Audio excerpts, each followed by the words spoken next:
Halo semuanya, selamat datang di segmen analisa. Kalian masih ingat dengan kasus dua kakak beradik yang bernama Ajun dan juga Alifa? Usia masih 8 tahun dan juga 4 tahun, ditemukan sudah tidak lagi bernafas dengan kondisi yang sangat mengerikan di sebuah perkebunan sekitar jam 10 malam pada hari Rabu 4 Mei 2025. Nah, setelah kurang lebih 4 bulan peristiwa ini terjadi, sekarang sudah ada kabar baik teman-teman. Ada keterangan dari tim penyidik gabungan dari Polres Pesisir Utara serta juga Polda Lampung ini sudah menetapkan satu orang sebagai tersangka. Dan aku lihat fotonya, ini bukanlah wajah yang baru. Karena di hari-hari atau seminggu, sebulan setelah kejadian, ada beberapa orang yang mengirimkan foto terduga pelaku ini dan juga pernah aku bahas di video sebelumnya, tetapi wajahnya di cover. Dan sekarang sudah muncul. Pelakunya terduga adalah Eka Setia, usia 19 tahun, warga Pekon Batu Raja, Kecamatan Pesisir Utara, Kabupaten Pesisir Barat, Provinsi Lampung. Ada beberapa statement-statement yang sudah aku kumpulkan dari pihak keluarga terkait dengan sosok Eka Setia ini. Ini sebenarnya keluarga dari kedua korban itu hubungannya relatif baik ya, karena mereka tinggalnya itu satu desa lah ya, nggak terlalu jauh gitu lokasinya. Dan orang tua dari Eka Setia yang masih mahasiswa di salah satu kota di Provinsi Lampung, jadi dia sering bolak-balik keluar dari situ, dari kabupatennya. Ini kelihatannya anak yang baik-baik aja, dia tuh cukup pendiam, tetapi ada beberapa hal yang dari awal pihak keluarga dan juga penyidik sudah curiga. Tetapi kan tidak bisa disertakan serta-merta gara-gara curiga langsung menjadi tersangka. Ada beberapa alat bukti yang mengarahkan bahwa Eka Setia adalah pelakunya. Nah, misalnya teman-teman, kalau kita tangkap keterangan dari penyidik terbaru, penangkapan Eka Setia ini pada hari Jumat lalu dan ditangkapnya di rumahnya tanpa perlawanan. Dan saat ini kondisi dari tersangka sedang didalami dan juga ditahan di Mapolres Pesisir Barat. Ini bukan ujuk-ujuk ditangkap. Aku masih ingat banget ada beberapa informasi yang aku dapatkan dari keluarga korban bahwa saat adanya pemeriksaan psikologi terhadap Eka Setia ini itu diperiksa cukup intensif ya untuk dilakukan pengecekan psikologinya seperti apa.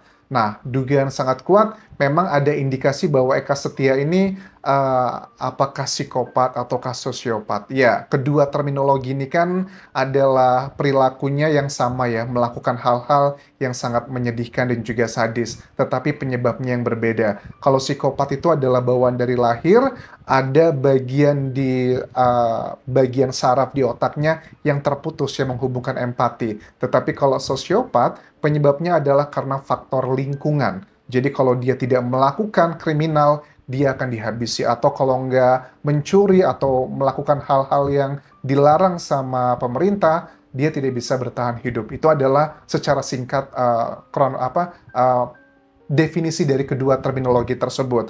Nah, kemudian kalian harus tahu dari beberapa data kayak otopsi yang paling menurut aku bisa menjadi petunjuk nyata kenapa sosok Eka Setia ini ditetapkan sebagai tersangka.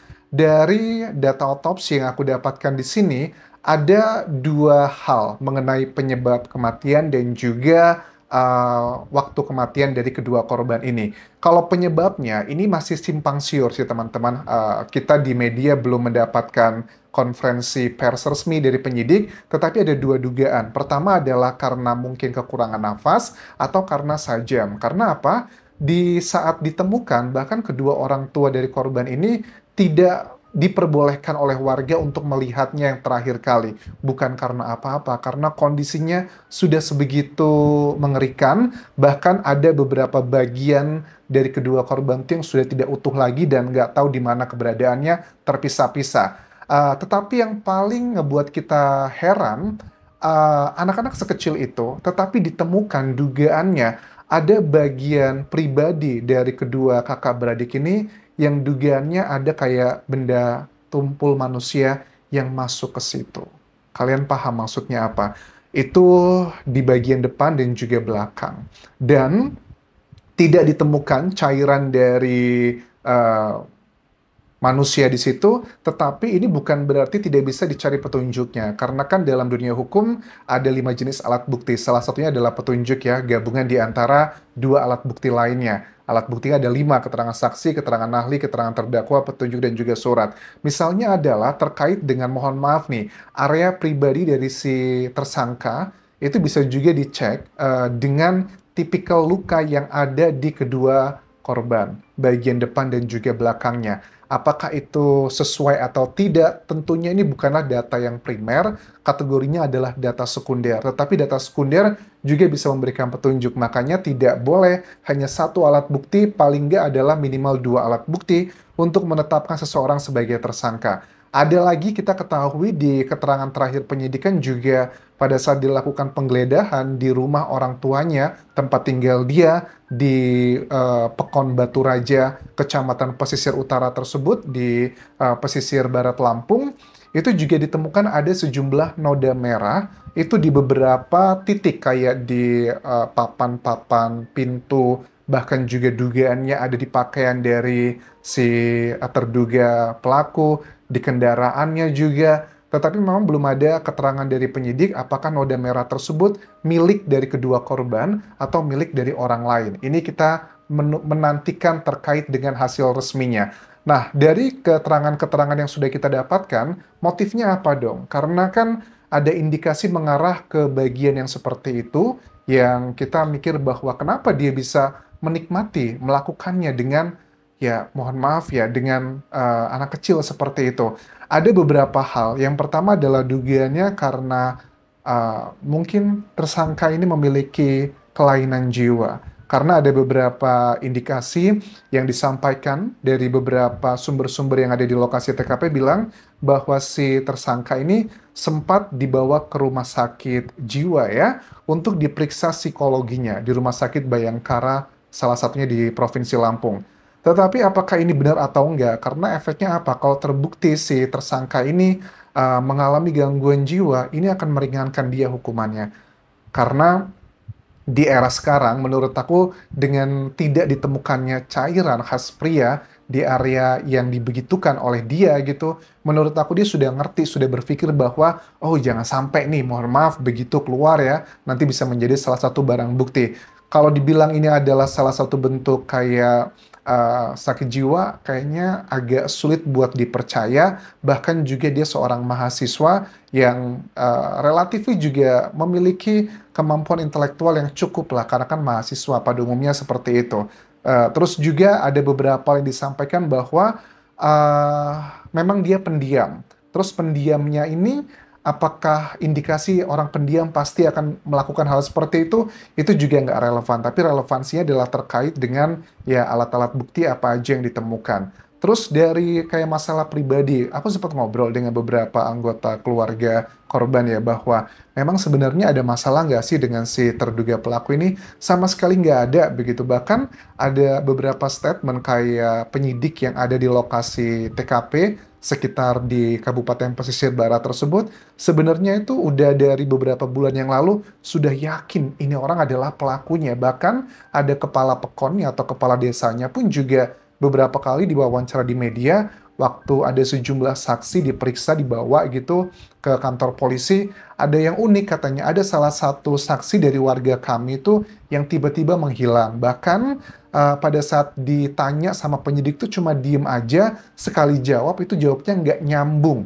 Kesannya kayak menutupi. Bahkan sampai sekarang pun aku lihat keterangan terbaru dari penyidik bilangnya bahwa si terduga pelaku Eka Setia ini waktu ditanya lebih detail dia cuma diem aja. Nah, tentunya dengan azas praduga tak bersalah, kita harus menantikan adalah data-data yang sifatnya scientific. Apa sih yang membuat dari penyidik menetapkan dia sebagai tersangka? Yang data tak terbantahkan adalah data DNA. Ditambah lagi terkait dengan alibi dari si pelaku. Di hari kejadian, tanggal 4 Mei 2025 pada saat ditemukan, harus disocokkan dengan waktu kematian dari kedua korban. Ini kira-kira kematiannya jam berapa? Nanti dicocokkan ini dengan jam tersebut. Misalnya, kalau si Eka Setia ini di tanggal 4 Mei tersebut, hari kejadian, dia ngakunya jam 8 sore, 8 malam gitu ya. Dia lagi berada di dekat area TKP, di gubuk, katanya mungkin dia punya kebun dan sebagainya.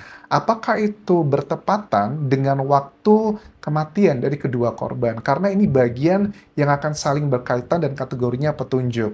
Dan yang akan tertantang banget dalam hal ini adalah terkait dengan dokter otopsinya. Harus benar-benar detail untuk mengolah data sekunder tadi tentang ukuran dari si Eka Setia, ukurannya kalian paham maksudnya apa, dengan luka-luka yang berada di bagian pribadi dari kedua korban. Karena ini adalah data sekunder yang sangat gampang sekali dipatahkan. Tetapi dengan adanya keterangan-keterangan di awal-awal pemeriksaan, menurut aku itu bisa menjadi salah satu pertimbangan. Karena biasanya kalau seorang saksi diperiksa di awal-awal kejadian, apalagi 48 jam lah setelah kejadian, sebelum kejadian itu menurut aku adalah bagian yang paling krusial. Karena kalau sudah diperiksa kedua, ketiga, keempat, itu mereka sudah ngerti apa aja yang harus di-cover atau dibohong-bohongin lah, nggak natural lagi. Dan sejak awal pemeriksaan si Eka Setia ini, kita bisa melihat di jejak digital, kepala pekonnya juga bilang bahwa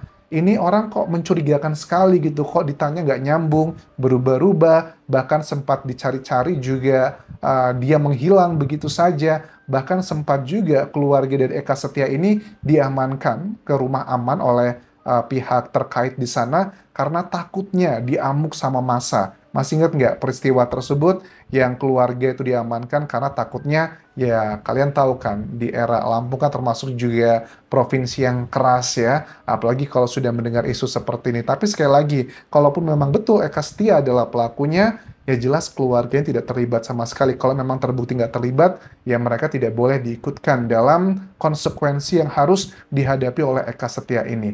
Kita lihat nanti perkembangannya seperti apa, apakah motifnya pure karena memang dia menikmati untuk melakukan seperti itu, atau ada masalah yang lain. Semoga akan segera disampaikan oleh penyidik terkait dengan kasus yang sudah lebih dari 4 bulan ini, teman-teman. Terima kasih sudah menonton, sampai ketemu lagi di video berikutnya. Sampai jumpa lagi, dan follow Instagramku, Dian Jasa Sumara, Facebook pageku, dan juga akun TikTok. Goodbye semuanya.